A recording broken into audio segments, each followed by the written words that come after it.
O final da campanha de vacinação contra a gripe está próximo, faltam apenas 2 dias. Mas o país está longe de alcançar o objetivo de imunizar 80% do chamado público-alvo. Na capital maranhense, foi atingida até agora apenas 41% da meta estabelecida para a região.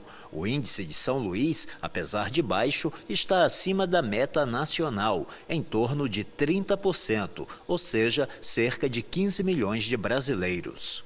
No país, as mulheres que deram à luz nos últimos 45 dias são a parcela do público-alvo que mais recebeu a vacinação desde o início do mês. Em seguida, estão os idosos e as crianças entre 6 meses e 5 anos de idade. Os índios fazem parte dos grupos menos vacinados, apenas 15% da população indígena. Também são alvos da campanha profissionais da saúde, do sistema prisional e a população carcerária. Quem ainda não se vacinou, procure as unidades de saúde para se vacinar, conferindo a sua imunização, que a partir de vacina você ainda espera uns 15 dias para que essa imunização seja conferida, porque a vacina é segura. Segundo o Ministério da Saúde, a vacinação é uma das medidas mais eficazes na prevenção da gripe. Pode reduzir entre 32% e 45% o número de hospitalizações por pneumonias e reduzir entre 39% a 75% o número de mortalidade por complicações da influenza. Dona Joana se vacina desde o início da campanha há 17 anos. Depois que eu tomei a primeira vez, nunca mais tive gripe. Graças a Deus. Os mitos e a desconfiança sobre as vacinas já provocaram um levante de brasileiros. O episódio, no início do século XX, ficou conhecido como Revolta da Vacina. O Repórter Brasil explica.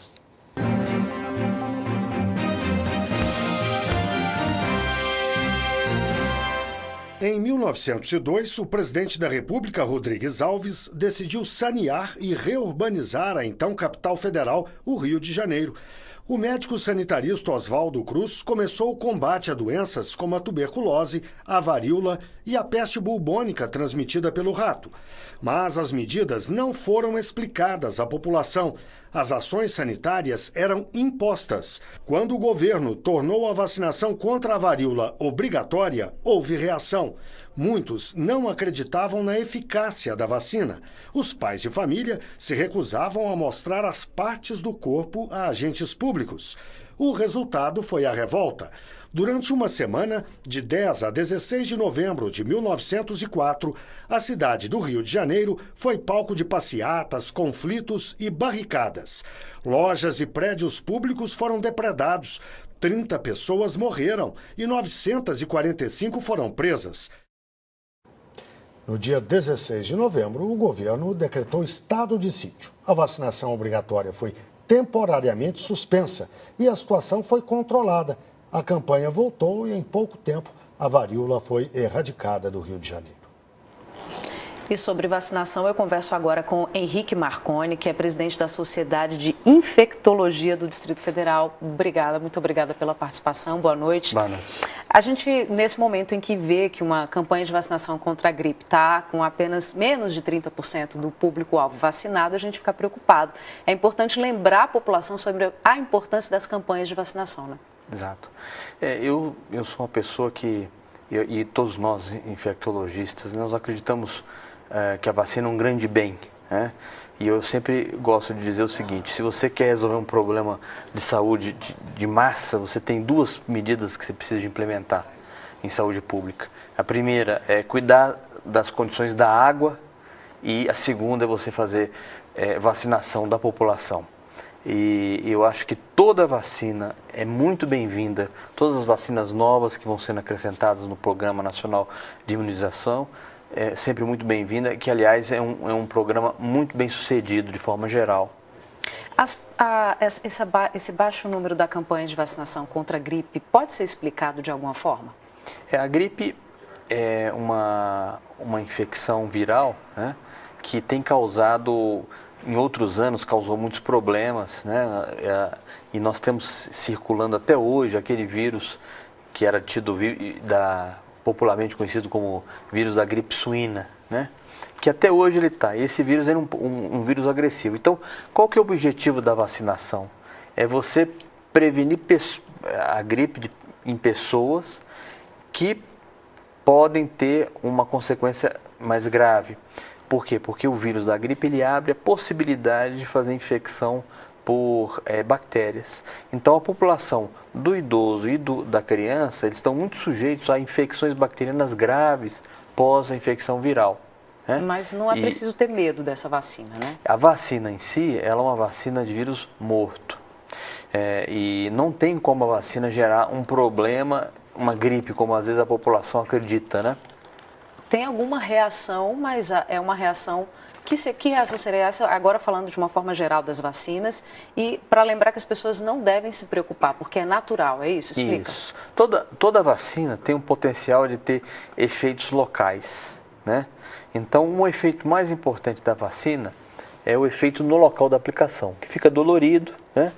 E como ela vai mexer com o sistema imunológico, às vezes a pessoa tem alguns dias, imediatamente pode ficar um pouquinho mais prostrada, mas gripe não. Não tem como ter gripe, coriza, dor de garganta. Infelizmente, existe uma coincidência de que a vacina deve ser aplicada na época em que começa a circular os vírus. Não é só o vírus da gripe que circula. Nós temos aí 8, 10 vírus circulando de famílias diferentes. O mais agressivo é o vírus da influenza. Né? E no caso, a vacina atual ela pega 3 vírus de influenza. Nós temos circulando até 4 vírus de influenza atualmente. Essa vacina pega os 3 piores, digamos assim. Mas também, junto com o vírus da influenza, nós temos o rinovírus, que é o principal vírus, aliás. Você quer dizer que mesmo que a pessoa se vacine, se ela pegar a gripe, ela não faça essa associação de que foi porque tomou a vacina? Exatamente. Né? Ela vai pensar que ela pode adquirir uma outra virose e pensa que foi devido à vacina. Vamos falar da eficácia das vacinas, que inclusive as vacinas já ajudaram a erradicar doenças no Brasil, né? Doenças graves, doenças terríveis, né? Como na história toda da humanidade. Atualmente o Brasil não tem casos, por exemplo, autóctones, quer dizer, próprios daqui de sarampo. Na Europa existe uma concepção que eu não concordo com ela, de que não devemos vacinar. Então, nos Estados Unidos, na Europa, existem grupos de pessoas que não se vacinam. Então, essas doenças não conseguem ser erradicadas nesses países. E o sarampo é uma doença terrível. Uma doença associada a gente não sabe o que é o sarampo. Nós não vivenciamos mais isso, qual né? é a política aqui adotada no Brasil, né? Esse, por exemplo, é um dos mitos que circulam, que acabam atrapalhando as pessoas de tomarem as vacinas? Exatamente. Então, as pessoas acreditam que a vacina ela vai representar um risco, uma interação com o sistema imunológico pode causar algum mal. De jeito nenhum, a vacina é do bem. A Sociedade de Infectologia Nacional colocou, vacina é do bem. Vamos lembrar que tem vacina não só para a fase infantil, tem vacina ao longo da vida toda, inclusive para adultos, né? Bem lembrado, né? Hoje a vacina é muito associada com a criança, mas hoje nós temos assim, uma gama de vacinas para o idoso e para o adolescente e cada vez que passa para o adulto jovem. Tem vacina para meningite, vacina para pneumonia, vacina para herpes zoster, que é uma doença, e outras vacinas estão chegando aí. Vamos, só para encerrar, eu queria que o senhor deixasse o seu recado para a população brasileira a respeito da vacina, bem rapidinho, para desmistificar qualquer dúvida a respeito. Não tenham medo da vacina. A vacina, ela faz bem. A vacina é um grande bem que você está fazendo a você próprio e a sua família. E ficar atento ao calendário nacional, que a gente vai estar divulgando sempre aqui no Repórter Brasil. Eu queria agradecer a participação de Henrique Marconi, que é presidente da Sociedade de Infectologia do Distrito Federal. Henrique, muito obrigada pelas informações e pela participação. Boa noite. Boa noite.